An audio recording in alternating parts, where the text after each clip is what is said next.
దానికి సంబంధించినటువంటి చర్చ జరుగుతూ ఉంది డిమాండ్ పైన. మీకు తెలుసు, మనందరికీ తెలుసు, మన భారతదేశం వ్యవసాయ ఆధారిత దేశం. రైతు పూర్తిగా నిర్లక్ష్యం చేయబడినటువంటి దేశం. భూమిని నమ్ముకున్న రైతు, మట్టిని నమ్ముకున్న రైతు, ఆ మట్టి నుంచే సర్వ ప్రపంచం నడుస్తుంది. కానీ ఆ మట్టిలో ఉండి మట్టి పని చేసేటువంటి రైతులు పండించే పంటల ద్వారా అందరం భోజనాలు చేయాలి. దేశ ప్రధాని అయినా రాష్ట్రపతి అయినా వాళ్ళు పండించిన పత్తి ద్వారా తయారయ్యే వస్త్రాలు ధరించాలి, అన్ని సమస్తం.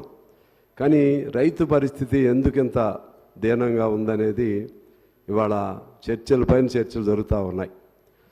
ఉత్తర భారతంలో అయితే పెద్ద ఎత్తున రైతు ఆందోళన జరుగుతూ ఉన్నాయి. రైతులు వాళ్ళ హక్కుల కోసం ఆనాడు స్వాతంత్ర పోరాట కాలంలో ఎలా రోడ్ల మీదకి వచ్చారో ఆ విధంగా వస్తూ ఉన్నారు. అయినా అక్కడ సమస్యలు అలాగే ఉన్నాయి. మన రాష్ట్రం, నాకు తెలిసి మన రాష్ట్రం రైతు వ్యవసాయ రంగంలో చాలా మేరకు ఒక స్థాయిలోకి వచ్చాం. అయినా కూడా ఇవాళ రైతు కొడుక్కి ఏమన్నా పెళ్లి సంబంధం అంటే ఆడపిల్లను ఇచ్చే దశ భారతదేశంలోనే కాదు, అభివృద్ధి చెందుతున్న మన తెలంగాణలో కూడా ఇచ్చే పరిస్థితి లేదు అధ్యక్ష. వాడికి 25 ఎకరాలు ఉన్నా, 30 ఎకరాలు ఉన్నా, వాడు చదువుకున్నవాడైనా సరే, చదువుకుని వ్యవసాయం ఉన్నా కూడా బిడ్డనిచ్చే పరిస్థితి లేదు. దీనికి మార్పు ఏం చేయాలి, ఎలా మార్పు రావాలి, ఇది తీవ్రంగా చర్చించవలసినటువంటి అంశం. ఇతర దేశాల్లో బాగా చదువుకున్న వాళ్ళందరూ కూడా, ఈవెన్ అమెరికా లాంటి దేశాల్లో కూడా చదువుకున్న వాళ్ళు ఉద్యోగాలకు వెళ్లకుండా వ్యవసాయ క్షేత్రాలపైన ఆధారపడి గౌరవంగా బ్రతుకుతూ ఉన్నారు. మనం వ్యవసాయ రంగంలోకి వచ్చామంటే చాలు, అది బయట గుమ్మస్తా ఉద్యోగం చేసినా, లేకపోతే హోటల్లో ఇతర దేశాల్లోకి వెళ్ళి హోటల్లో పనులు చేసుకున్నా వాడిని గౌరవిస్తున్నారు తప్పితే ఈ దేశంలో మన రాష్ట్రంలో కూడా ఆ స్థితి ఉంది అధ్యక్ష. ఒకనాడు రైతే రాజు, జై జవాన్ జై కిసాన్, రైతు లేనిదే రాజ్యం లేదు, గ్రామసీమలే స్వర్గసీమలు, గ్రామాలు బాగుంటే రామరాజ్యం, ఇటువంటి అనేక పదాలు మనం విన్నాం అధ్యక్ష. కానీ ఎక్కడ ఈ లోపం జరుగుతుంది, దీన్ని తీవ్రంగా ఆలోచన చేయవలసిన అవసరం ఉంది. ఇప్పటికి కూడా రైతు మరణాలతో ఎంత అభివృద్ధి జరుగుతున్నా సరే, మరి అది మానసికమైనటువంటి వైఫల్యమా, బలహీనత, లేకపోతే ఇతర సామాజికంగా వాళ్ళకు జరుగుతున్న నిరాదరణ, అర్థం కాని పరిస్థితులు ఉన్నాయి. అనేక మంది మరణిస్తున్నారు. దాదాపు భారతదేశంలో 2014 నుండి 2020 వరకు 11 లక్షల మంది రైతులు ఆత్మహత్యలు చేసుకున్నారు. మన సగటున రోజుకు 30 మంది రైతులు ఆత్మహత్యలు చేసుకుంటూ ఉన్నారు. అంటే ప్రకృతి వైపరీత్యం వచ్చినా, ఏది వచ్చినా సరే మొదటి దెబ్బ ఎవరి మీద పడుతుందంటే అది ఎండలు కానీ వర్షాలు కానీ ఇంకేదైనా కానీ మొదటి దెబ్బ రైతు మీద పడుతుంది. వ్యవసాయం పండకపోతే రైతుకి దెబ్బతింటాడు, కానీ ఉద్యోగస్తులకు జీతభత్యాలు వస్తాయి. ఇది ఒక వైచిత్ర్యం, ఒక విచిత్రమైనటువంటి ఒక సంఘర్షణ. సమాజంలో 2 భాగాలుగా విడిపోయి ఉన్నటువంటి పరిస్థితి. రైతాంగం ఒక భాగం, రైతులపైన ఆధారపడిన వ్యవసాయ కూలీలతో కలిపి అది ఒక భాగం, మరొక భాగం మరొక సమాజం. దీని నుంచి ఎలా బయటకు వేయాలనేది సీరియస్గా ఆలోచించవలసిన అవసరం ఉంది. నేను మీ ద్వారా కోరుతున్నాను, వ్యవసాయ రంగాన్ని ఒక పరిశ్రమగా భావించాలి. వ్యవసాయ రంగాన్ని పరిశ్రమగా భావించాలి. పరిశ్రమకు ఏ విధంగా రాయితీలు ఇస్తున్నారో ఆ రాయితీలన్నీ వ్యవసాయ రంగానికి ఇవ్వాలి అధ్యక్ష. అలాగే వ్యవసాయ రంగానికి సంబంధించి ఒక ప్రత్యేక బడ్జెట్ని ప్రవేశపెట్టాలి.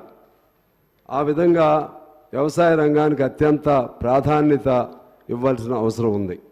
అలాగే ఇవాళ రైతు బంధు కానీ, రుణమాఫీ, అలాగే పంటల రైతు బీమా, ఈ మూడిటి వలన కొంతమేరకు మన తెలంగాణలో సరే అది బీఆర్ఎస్ మొదలుపెట్టిన దాన్ని మరింత పరిపుష్టి చేసే విధంగా ఇప్పుడు ప్రభుత్వం కూడా చర్యలు చేపడుతుంది. అది ఎవరు మంచి పని చేసినా దాన్ని మంచి అనాల్సిందే. దాన్ని ఇంకొద్దిగా అడ్వాన్స్డ్గా తీసుకెళ్ళడానికి మన ప్రభుత్వం కూడా ప్రయత్నం చేస్తుంది. వాటిని జాగ్రత్తగా అందరికీ అందే విధంగా అసంతృప్తి లేకుండా చేయటం ఒక భాగం. రెండోది ప్రధానంగా స్వామినాథన్ కమిషన్ కేంద్ర ప్రభుత్వమే ఏర్పాటు చేయడం జరిగింది అధ్యక్ష. కేంద్ర ప్రభుత్వం ఏర్పాటు చేసిన స్వామినాథన్ కమిషన్ ఆయనకి అన్ని అవార్డ్స్ రివార్డ్స్ అన్నీ ఇస్తారు.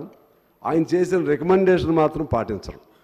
ఆయన ఏం చెప్పారు, ఆయన పండిన వ్యవసాయానికి ఎకరాకి నువ్వు పెట్టిన పెట్టుబడికి 1.5% కలిపి ఇవ్వండి, అదనంగా ఇంకా మనం 10,000 పెడితే ఇంకొక 5,000 అది ఇవ్వటానికి కూడా ఒప్పుకోలేదు. అదే పెద్ద ఉద్యమానికి దారితీసింది అక్కడ. అందువలన నేను మన రాష్ట్ర ప్రభుత్వాన్ని కోరుతా ఉన్నాను. సరే ఇప్పటికే చాలా బడ్జెట్లో 4వ వంతు దాదాపు ఏ రంగమైనా కానీ, ఇరిగేషన్ కానీ, లేకపోతే హార్టికల్చర్ కానీ, లేకుంటే ఇతర అగ్రికల్చరల్ అలైడ్ సెక్టార్స్లో కానీ ఏదన్నా కానీ 72,000 కోట్లు పెట్టారు. చాలా సంతోషం. దీన్ని ఇంకా మరింతగా ఎఫెక్టివ్గా ఇప్పుడు మా తుమ్మల గారు వ్యవసాయం అంటే ఆయనకి పంచి ప్రాణం. ఆయన ఊరు వెళితే ఆయన వ్యవసాయ తోటలోనే ఉంటాడు. మంచి శాఖ ఆయనకు వచ్చింది. అదృష్టవంతుడు అంటే ఆయనకి మంత్రి పదవి కాదు, రైతులకు సేవ చేయటానికి మంచి అవకాశం వచ్చింది. ఇది పామ్ ఆయిల్ కానీ, హార్టికల్చర్ కానీ, ఇట్లా డిపెండబుల్ లేకపోతే అంతర్లీనంగా ఈ ఇంట్రా కల్టివేషన్ వైపు కూడా ప్లాన్ చేయాల్సినటువంటి అవసరం ఉంది.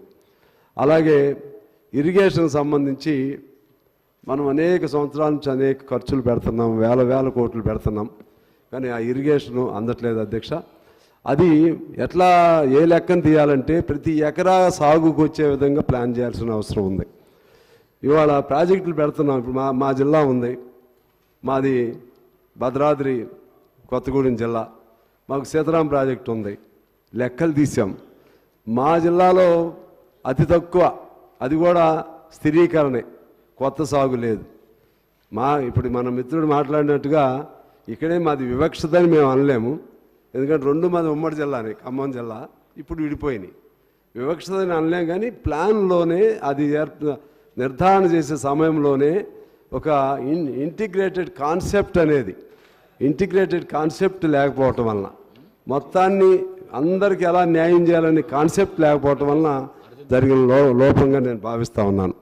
ఆ విధంగా ప్రతి ఎకరాకు కూడా నీళ్ళు ఇచ్చే విధంగా శ్రద్ధ తీసుకోవాల్సినటువంటి అవసరం ఉంది అధ్యక్ష. అదేవిధంగా మనం గ్రామాల్లో ఉండటానికి ఎవ్వరూ ఇష్టపడలేదు ఈ కాలంలో. గ్రామాలని నిజమైన స్వర్గసీమలుగా మార్చాలంటే గ్రామాలని అక్కడ ఖచ్చితంగా ప్రతి నియోజకవర్గంలో కార్పొరేట్ స్థాయి స్కూల్స్ ఏర్పాటు చేయాలి. ప్రతి నియోజకవర్గంలో కార్పొరేట్ స్థాయి వైద్యశాలలు ఏర్పాటు చేయాలి. ప్రతి నియోజకవర్గంలో అగ్రి బేస్డ్ ఇండస్ట్రీస్కి అవకాశం ఏమన్నా ఉంటే, అగ్రి బేస్డ్ అంటే మన పంట ఉత్పత్తులకు సంబంధించినటువంటి పరిశ్రమలకు ఏమన్నా అవకాశం ఉంటే ఏర్పాటు చేయాలి. ఆ విధంగా చేస్తే ముందు గ్రామాలు ఒక ఆకర్షణ, రోడ్లు కానీ అంతా దాని ఒక నగరం సెమీ నగరాల కింద ప్రతి నియోజకవర్గాన్ని, ప్రతి మండలాన్ని తయారు చేయాల్సినటువంటి అవసరం ఉంది అధ్యక్ష. అదేవిధంగా మన రాష్ట్రంలో మా జిల్లాలో కానీ, ఆదిలాబాద్ జిల్లాలో కానీ గిరిజన ప్రాంతాలు చాలా ఎక్కువ ఉన్నాయి. సీతక్క గారు చెప్పినట్లుగా అది it is the right of tribal people to have certain land, to have certain patterns of land. వారికి అదనంగా ఇచ్చింది ఏమి లేదు నాకు తెలిసి. ఇంకా మీకు చెప్పాలంటే లోపలికి వెళితే తప్పు పట్టొద్దు మా బీఆర్ఎస్ మిత్రులు, అధికారంలో ఉన్నటువంటి మా జిల్లాలోనే ఎమ్మెల్యేలుగా చేసిన వాళ్ళు వందల ఎకరాలు ఆక్రమణ చేసుకున్నారు అధ్యక్ష, ట్రైబల్ పేరుతో వందల ఎకరాలు. దానికి నేను పేర్లు చెప్పి I don't want to name any personally అసలు మొత్తం చేయాలి ఈ ట్రైబల్ దీనిలో. ఎందుకంటే ఆమె మొన్న సీతక్క గారిని చూసాం, ప్రమాణ స్వీకారానికి సీతక్క గారిని పిలిస్తే రేవంత్ రెడ్డి గారి తర్వాత అంత అప్లాసెస్ వచ్చింది ఆమెకే. కష్టపడి అడవిలో పనిచేసింది, మళ్ళీ రోడ్డు మీద. సరే ఈ తమ్ముడికి ఆయనకి ఏదే ఉద్దేశంతో కాదు, కానీ ఇష్యూ వచ్చింది కాబట్టి నేను చెప్తున్నాను. ఆ విధంగా అసలు దీన్ని అడ్డం పెట్టుకుని చేసిన వాళ్ళు చాలామంది ఉన్నారు. అయినా నేను మీ ద్వారా మనవి చేసేది, గిరిజన ప్రాంతాల్లో ఉన్నటువంటి ఆ పోడు భూములు ఇంకా ఉన్నాయి ప్రాబ్లమ్స్. వాటిని కూడా పరిష్కారం చేసి గిరిజనులు కూడా ఇప్పుడు నేను చెప్పిన పద్ధతుల్లో మంచి స్కూల్స్, ఇప్పుడు ఏదో మంచి ఆలోచన చేస్తున్నారు, మంచి వైద్యశాలలు అవన్నీ కూడా ఏర్పాటు చేసి ఆ రైతులకు కూడా ఒక కాన్ఫిడెన్స్ రావాల్సిన అవసరం ఉంది అధ్యక్ష. మనం తెలంగాణలో ఇప్పుడు లెక్క వచ్చింది, గత 10 ఏళ్ల కాలంలో 9 ఏళ్ల కాలంలో 7,300 మంది రైతులు ఆత్మహత్య చేసుకున్నారు. ఇక్కడ కూడా ఈ 8 నెలల్లో కూడా అయిపోయింది అధ్యక్ష. ఈ 8 నెలల కాలంలో కూడా 158 మంది. అంటే ఇక్కడ వారు వీరని లేదు, రైతాంగ మనస్తత్వం. ఇప్పుడు ఈ 8 నెలల్లో కూడా మన రాష్ట్రంలో 158 మంది ఆ విధంగా ఆత్మహత్య చేసుకున్నారు అధ్యక్ష. అందువలన దీనికి ఎక్కడో చోట పరిష్కారం కావాల్సినటువంటి అవసరం ఉందని నేను మీకు మనవి చేస్తూ, రైతు బిడ్డలకు ఉద్యోగాల్లో కూడా ఏదైనా రిజర్వేషన్ లాంటి అవకాశాలు ఉంటే మంచిదనేది నా అభిప్రాయంగా మీకు తెలియజేస్తూ ఉన్నాను. అల్టిమేట్గా నేను కేంద్ర ప్రభుత్వం, రాష్ట్ర ప్రభుత్వం ఈ రెండు కూడా సమన్వయం చేసుకోవాలి. ఖచ్చితంగా కేంద్రం వేరు, రాష్ట్రం వేరేనే ఆ అంశాలు వచ్చినప్పుడు ఫైట్ చేద్దాం. ఫసల్ బీమా కానీ లేకపోతే ఇతర అంశాలు కానీ కేంద్ర నిధులను కూడా మన నిధులను జోడించి ఆ విధంగా చేయాలి. ఎందుకంటే రైతు బీమా చూస్తున్నాం, నేను మొన్న కూడా చెప్పాను, పేరుకు రైతు బీమా నుంచి బెనిఫిట్ అయినటువంటి ఒక రైతును కూడా నేను ఇంతవరకు చూడలేదు అధ్యక్ష. మా ప్రాంతంలో అవి నష్టాలు జరుగుతున్నాయి, వరదలు వస్తున్నాయి, ఇంకేదో పోతుంది, ఏదో నెపం చెప్తారు. ఒక్క రైతు కూడా ఈ రైతు బీమా నాకు ఈ దుర్భిక్షం వలన పంట నష్టపోతే నాకు రూపాయి వచ్చిందని చెప్పేవాడు కానీ, లేకపోతే వరదల వలన నష్టపోతే నాకు రూపాయి వచ్చిందని చెప్పేవాడు కానీ ఒక్కడిని నేను ఇంతవరకు చూడలేదు అధ్యక్ష. అదే పంటలు, దీని పేరు రైతు బీమా మార్చారు, సారీ, ఇన్సూరెన్స్ పంటల బీమా, ఇది కాదు, రైతు బీమా కాదు. అందువలన దాన్ని కూడా సరిచేయాల్సినటువంటి అవసరం ఉందని తెలియజేస్తూ, హరిత విప్లవాలు, క్షీర విప్లవాలు, నీలి విప్లవాలు ఇటువంటి చాలా వచ్చినాయి అధ్యక్ష. వీటన్నిటినీ సింక్రనైజ్ చేసి రైతుకి కాన్ఫిడెన్స్ కల్పించాలి. ఆ రైతు దగ్గరికే వేరే వాళ్ళు వచ్చి ఉద్యోగాలు చేసే పరిస్థితి కల్పించాలి. అప్పుడు రైతు గౌరవంగా ఉండే విధంగా ఉంటుందని తెలియజేస్తూ, ముఖ్యంగా స్వామినాథన్ కమిషన్ సూచించినటువంటి పంటలు మనం ఎన్ని రైతు బీమాలు ఇచ్చినా, రైతు బంధు పథకాలు చేసినా, వాడు పండించిన పంటకు గిట్టుబాటు ధర ఉంటే వాడే 10 మందికి పెట్టగలుగుతాడు రైతే. అదేవిధంగా రైతు మీద ఆధారపడిన వ్యవసాయ కూలీలకు కూడా ఒక ప్రత్యామ్నాయం, ఇప్పుడు 12,000 ఏదో ఇస్తామన్నారు, దాంతోపాటు అంతకుముందు ఏదో 3 ఎకరాలు దళిత బంధు అన్నారు. సరే, అది ఇవ్వలేరు, వీరు కూడా చెప్పినా ఇవ్వలేరు, సాధ్యం కాదు. కానీ వ్యవసాయ కూలీలను కూడా గౌరవప్రదంగా బతికే విధంగా వాళ్ళకో ప్లాన్ చేయాలి. అల్టిమేట్గా మన భారతదేశం